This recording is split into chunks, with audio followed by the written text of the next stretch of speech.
The all-new Land Cruiser is finally cheaper than the Toyota Sequoia. In this video, we're going to compare the 3rd gen Sequoia to the all-new Toyota Land Cruiser. Our Sequoia example is a TRD-Off-Road Platinum. This puppy's coming in at about $80,000. 2024 in the beautiful lunar rock color. I had this vehicle for the last week as my press vehicle, but I am no stranger to the Sequoia platform because we actually owned a TRD Pro for about 6 months. And this is our cheaper first edition Land Cruiser. We picked this one up about 3 months or so ago, and it is finally cheaper than the Toyota Sequoia. The outgoing 200 series was massively more expensive than the 2nd generation Sequoia. However, this Land Cruiser starts at about $55,000, and then when you get it fully spec'd out, it is still about $12,000 cheaper than that Sequoia over there. And if you guys are looking to off-road with either of these two vehicles, definitely consider downloading onX Off-Road. They are a sponsor here on the channel. I have a link and a discount code in my description. I've been using their software for almost 6 months. Started out in the West Coast with the Tacoma out in Johnson Valley with using their maps offline. Bunch of us shared some files, and then now out here on the East Coast here in Florida, which we don't have much off-road, but I am finding more and more trails added to the map. Out in Point Washington, I took the 4th gen Tacoma out there, but what's very cool is based on the size of your vehicle, right? Full-size Sequoia, mid-size Land Cruiser like this, you can definitely kind of cherry pick your trails, both in difficulty and also for the size of your vehicle too. Share it to the CarPlay on both of these size screens, which is absolutely killer. So again, link and discount code in the description for you guys. Built in America at the San Antonio plant where the Toyota Tundra is built. The Land Cruiser is still built in Japan, so you are getting that Japanese quality, which Toyota says does come to the American market, but as we've seen, vehicles that have been built in Japan, for some reason, they are just a bit more solid, bit more reliable. Fit and finishes seem to be a bit better with the materials as well. Whereas the American-made products, they're still good, but they're definitely not as good as those vehicles that are made in Japan. Now let's look at appearances. You can see Tundra accents on the Sequoia a lot. These are the exact same headlights, kind of the same doors, the same mirrors. Everything down the side of this truck essentially looks the same as a Toyota Tundra. That is also true when we go on into the inside. However, the Land Cruiser, very similar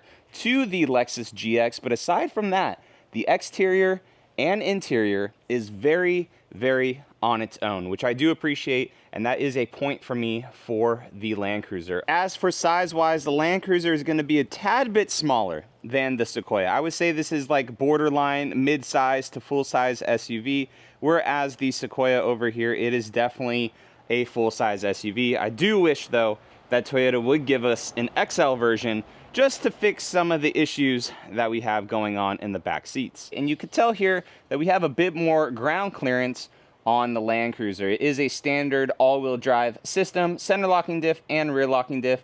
The Sequoia over here, definitely trying to get those MPGs up, and we do have a plastic piece down here that I'm sure could be removed for more ground clearance. Try your hardest, guys, not to get a Sequoia with tow mirrors. They are the absolute worst thing in the world. The Land Cruiser over here, they do have more of an FJ Cruiser kind of inspired mirror.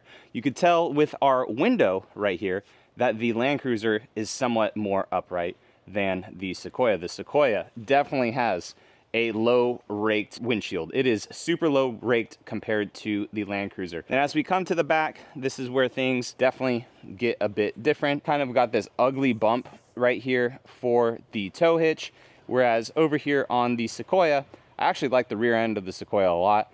We do have the cover for our hitch too, but it is very integrated. Nice painted rear bumper and everything too.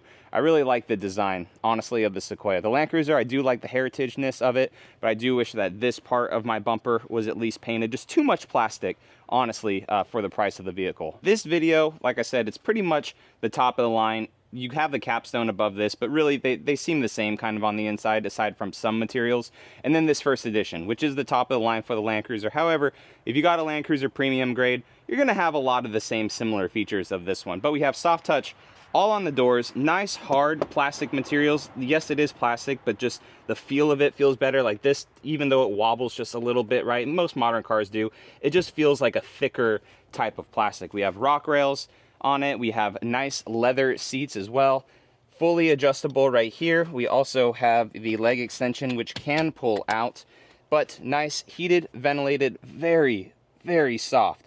and super comfortable seats, man. These seats are very comfortable on the Land Cruiser. Like I said, you have your own design on this interior. So this is the only dash out of all the Toyota products here in the US that looks like this. And I really do like it. We have a digital screen for our gauge cluster. We have the 12.3-inch screen right here. All soft touch materials all on the dash. Tiny bit of plastic right here. But then we do have a HUD right there, which is nice. Center console with all of our goodies. We have the rear locker. We have a center locker. We have a sway bar disconnect, which is actually pretty nice too. All of our drive controls with our multi-terrain select, our crawl control, all integrated up into here. Again, heated, ventilated seats. This vehicle is a 3-zone climate control. All USB-Cs under here with the wireless charger. And then in this center console, I'm not the biggest fan because it takes up space. However, we do have a cool box, which actually keeps drinks very, very nice and cool. No shelf over here for the passenger, but again, it is all soft touch materials. We do have a nice moonroof up here, black headliner, which I really do appreciate, and then kind of touch sensitive lights right here. The door is open right now, so it's not going to shut off, but we don't have a sunglasses holder. Digital mirror, which is pretty sweet too. Now we'll come over to the Sequoia. If you are a fan of Toyota's current offerings, then you know that this is the exact same as the Tundra. I could start this video right now and you think, yo, John, you got your Platinum Tundra back? No, it is the same exact vehicle inside as the Tundra. But again, we do have some soft touch materials here on the doors, but they just feel cheapy. They just feel a little cheapy. Even as we come down here to this plastic, remember on the Land Cruiser how much it moved? This one moves a lot. Definitely feels like a thinner plastic as well. Do have leather seats, which are pretty nice. A little bit more adjustable with the leg extension right here. However, these seats are pretty hard feeling. They're definitely a bit more hard feeling than the Land Cruiser. Land Cruiser has super soft, nice seats, but these ones are heated and ventilated. And for 2025, a Platinum grade would have massaging seats up in it too. We have the same digital screen on this one. However, this screen is not as customizable as the Land Cruiser, but we do have a 14-inch screen here. All of our HVAC controls down below, the heated, the ventilated seats, 3-zone climate control, full 360 camera view, which both vehicles have. This one has a backup assist. All we have with this one now is just the rear locker and our switch down here to put it into 4-wheel drive with all of our off-road selectors right there. Now, some people do wish that the Sequoia came in an all-wheel drive platform. I mean, you can just put the car into 4-high if you really want to. Toyota said this was to save on gas mileage. I guess this particular Sequoia right now, for the week that we've had it, we are averaging about 20.9, whereas that Land Cruiser over there, my wife is averaging about 22 point, I think it said like 3 or 0.4. So we're not off too much, but the Land Cruiser is getting a bit better gas mileage than the Sequoia is. Soft touch materials do continue down the dash for the passenger. You can tell that we have some nice accent lighting in here. As you get up into the higher grades of Sequoia, you have that massive console, which has a couple party tricks here. This goes up, this can slide back. They will open up like this. Huge console, but it does rattle. Creaks and rattles in the Sequoia aren't as bad as the Tundra. Honestly, for some reason, the Sequoia is built like a bit more solid, it seems like. But there are areas that both do rattle, and it is the center console right there. We do have a nice panoramic moonroof up top and LED lighting throughout with our digital rear view mirror right here and also a sunglass holder. We do have soft touch material, like I said, all throughout the dash, and this one does have a HUD as well. So getting into the Land Cruiser, have a nice grab handle there. I personally think that this is like the best size of a vehicle. We don't need a full-size truck. It is nice to have that Sequoia as a full size, but this car is just so practical. I really have enjoyed this vehicle. We have 3,700 miles on it right now, but this seat, like I said, super comfortable, massive amount of visual space to see out of because of the taller windshield and stuff. You can just see everything. Low hanging dash. This car is super easy to drive. Speaking of that, the driving characteristics of this vehicle has a 4-cylinder, all-time hybrid, no matter what, full-time 4-wheel drive. This is a punchy little car. Punchy little car. I have zero complaints about the 4-cylinder, and that I know that the Land Cruiser lost the V8 here in the United States, but this car really gets up and goes. My only complaint, I guess, would be is I wish they did put the Tundra engine into this vehicle, just like they did the Lexus GX, but you know, that's a pipe dream, I guess. Toyota said that's never happening for this. Maybe they have future plans in the future for as to why. But as of right now, the vehicle drives really great, comfortable, tons of headroom. I'm 5'11", tons of leg room as well. And that can actually be said for the rear seats too. Now getting into the Sequoia, immediately, like I said, this seat is not as comfortable as a Land Cruiser seat. The Land Cruiser seat just like, oh, welcome, like squishes you in and feels good. This seat is definitely a bit hard. I feel like I do have a little bit more headroom, honestly, with the Land Cruiser over there. Maybe that's just how the seat was set up, but because of the sloping windscreen, it doesn't feel claustrophobic, but it does feel kind of tighter in here. I could only imagine if the Sequoia had a much like higher roofline, how much better it would feel, but I know that they have to have it sloping to try to get the best gas mileage possible. But I'm gonna go ahead and make sure that I'm somewhat in my driving position, and then go ahead and sit behind myself, again, at 5'11". All right, so going ahead and sitting behind myself. As the Sequoia, as you get up into the Platinum grade, now the newly announced 1794 grade, the capstone, you have captain's chairs. You have captain's chairs back here, which are pretty dope. They do recline back as well. You have a nice little armrest right here, and I have tons and tons of space. I do feel like, again, I had a little bit more headroom on the Land Cruiser. This does have the full panoramic moonroof, so it does kind of dip in here with the shade as to like kind of right where my head is at. I can, like I said, to recline the seat back to give myself more room. We do have the HVAC up in here, do have peasant blockers on the windows right here to, you know, block out the people that can't spend $80,000. And then I do have HVAC down here, USB-Cs, USB-As, kind of little center console for like my cups and stuff. So climbing into the back of the Land Cruiser, we have soft touch all throughout the doors, have a nice grab handle to get here. I do also have HVAC up in the ceiling, which is pretty nice for this. And again, at 5'11", I have a good amount of space back here. I can recline these seats back with a little recliner, so it can pull it forward if I really want, or, hello, sit pretty far back with this. The Land Cruiser only comes as a bench row, so no captain's chairs, none of that inside the Land Cruiser as of, you know, at least right now. Toyota may do something in the future, but it is a 5-seater, no matter what. We do have 3-zone climate control, so I have my own little dials and stuff down there to control my AC that's up in the roof. But, you know, it honestly feels like a 4Runner. If you guys are shopping 4Runner, Land Cruiser, Sequoia, whatever, this just feels like a bigger current 5th-gen 4Runner.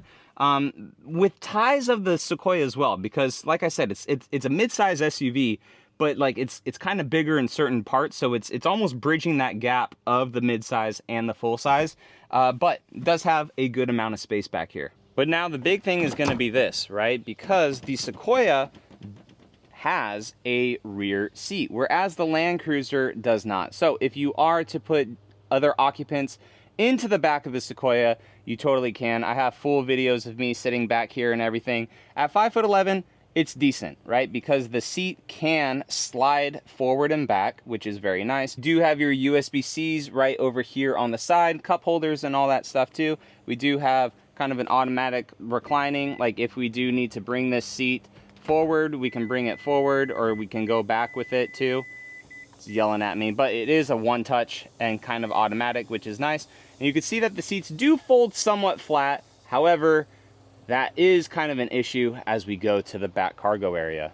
So as we come to the back cargo area of the Sequoia, this is where stuff and where people just really fall off on this vehicle. So it is a standard hybrid, no matter what. Is this up all the way? This is a standard hybrid, no matter what.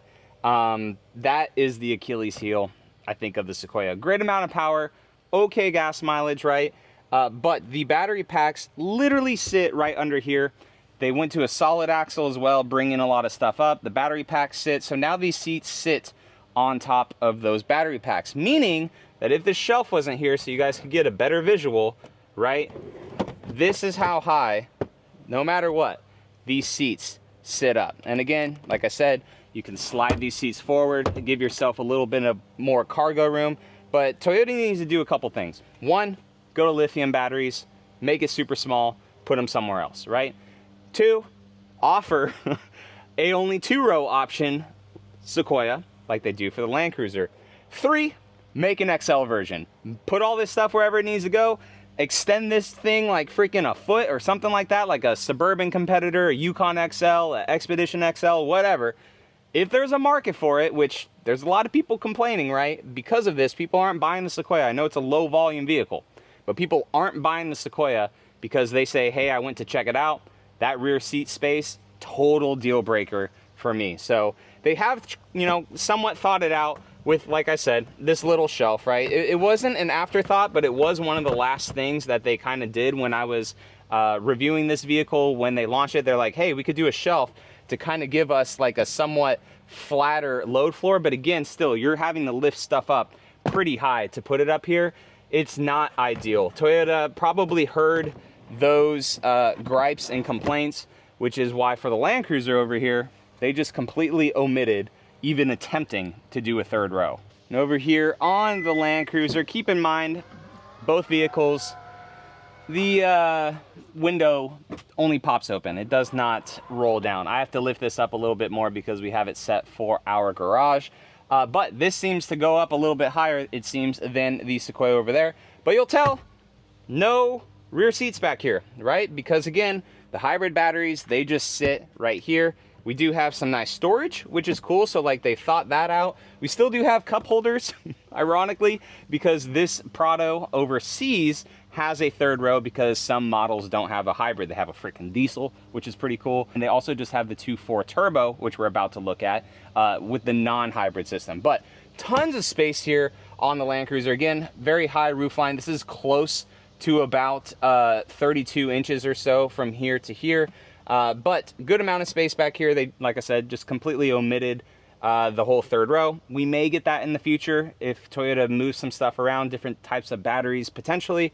However, as of right now, nothing in the back of the Land Cruiser, just a massive kind of cargo space. As we come back here too on the Land Cruiser, you will see that we have a 2400 watt inverter, which is very nice for this hybrid powertrain. Whereas over here on the Sequoia, we just have a standard 100 watt, 400 watt slash 100 watt. So it's 400 max, and then it's 100 watt consistent for it too. So this is where the Sequoia and Land Cruiser are similar, but somewhat different. So the Sequoia and Land Cruiser both come standard with a hybrid powertrain. However, the Sequoia gets the 3.4 derived from the Tundra twin turbo V6, mated to a 10-speed automatic transmission with the hybrid generator in the middle. And then over here on the Land Cruiser, our hybrid standard of choice with a prop hood on a $70,000 vehicle, good job Toyota,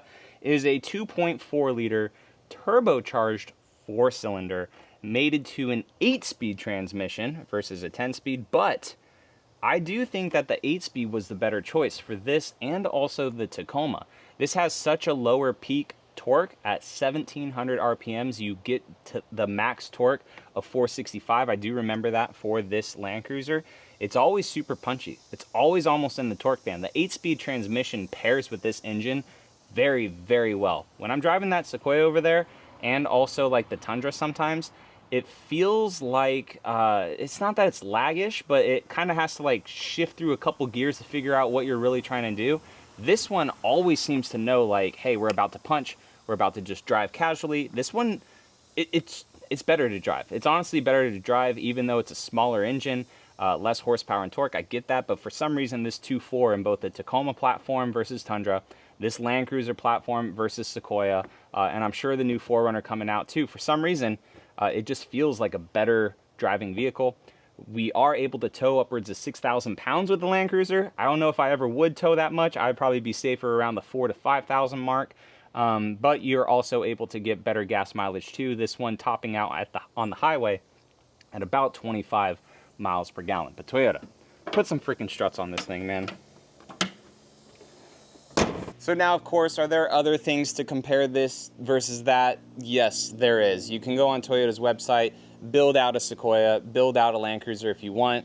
But, you know, at the end of the day, I just wanted to share some things as an owner that I've really noticed with these two vehicles. You may find your own things in the future. Some people may like the Sequoia better. Some people may like the Land Cruiser better. For me, I like the Land Cruiser better. It works better for us with our lives, what we have, our type of family, versus something as big and, I don't know, not obnoxious as this, right? But this just seems so much more thought out than this does, unfortunately, in terms of cargo space, performance for this. Just a lot of stuff has me leaning towards Land Cruiser versus the Sequoia, honestly. But again, like I said, there's way more we could compare with these two vehicles, but I just really wanted to get out some of those main thoughts that people may have for these two vehicles. So guys, I appreciate y'all watching, and I will catch you in the next one. All right, see you later.